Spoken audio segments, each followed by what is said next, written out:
સુરતના રાંદેર કબૂતરખાના વિસ્તારમાં થયેલી લાખોની ચોરીનો ભેદ પોલીસે ઉકેલી કાઢી 4માંથી 2 ચોરોની ધરપકડ કરી છે તો આરોપીઓ ચોરી કરવા મહિલાઓના કપડાં પહેરી ગયા હતા। સુરતમાં ચોરીની વધી રહેલી ઘટનાઓ વચ્ચે રાંદેર પોલીસને મોટી સફળતા મળી છે। રાંદેરના કબૂતરખાનામાં થયેલ લાખો રૂપિયાના ઘરેણાંની ચોરી થઈ હતી, જે ચોરો સીસીટીવીમાં કેદ થયા હોય અને મહિલાઓના કપડાં પહેર્યા હોય। પોલીસે તપાસ તેજ કરી છે અને ગણતરીના દિવસોમાં જ રાંદેર પોલીસે મહિલાઓના કપડાં પહેરી ચોરી કરનાર 4માંથી 2 ચોરોને ઝડપી પાડી ચોરીનો ભેદ ઉકેલી કાઢ્યો હતો। હાલ તો રાંદેર પોલીસે ચોરોની પૂછપરછ હાથ ધરી છે।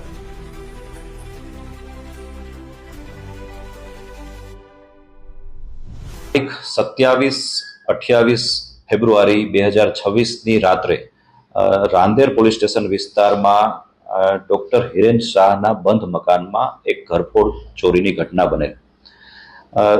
સુરત શહેરના માનનીય પોલીસ કમિશનર સાહેબ દ્વારા કોઈપણ પ્રકારના ગુના બને તો તેના ડિટેક્શન માટે અવારનવાર સૂચના અને માર્ગદર્શન આપવામાં આવે છે।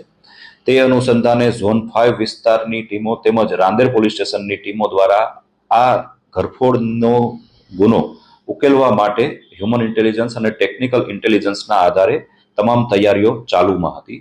એ દરમિયાન હ્યુમન ઇન્ટેલિજન્સના આધારે પોલીસને બાતમી મળેલ કે રાંદેર કોઝવે તરફ શકમંદ ઈસમો ચોરીનો સામાન લઈ અને વેચવા માટે જનાર છે। આ બાબતની માહિતી મળતા પોલીસની ટીમ વોચમાં હતી અને 2 શકમંદ ઈસમો પકડાઈ ગયેલ, જેની પૂછપરછ કરતા 27 અને 28મી રાત્રિ દરમિયાન ઘરફોડ કરેલ હોવાનું જાણવા મળેલ। આ બંનેની આરોપીની ધરપકડ કરવામાં આવેલ અને તેની સાથે જોડાયેલ અન્ય આરોપીઓ 2 સામેલ હતા તેવી હકીકત જાણવા મળતા બંને આરોપીઓની પણ ધરપકડ કરવામાં આવેલ છે। કુલ 4 આરોપી દ્વારા આ ઘરફોડની ઘટના બનાવવામાં કરેલી।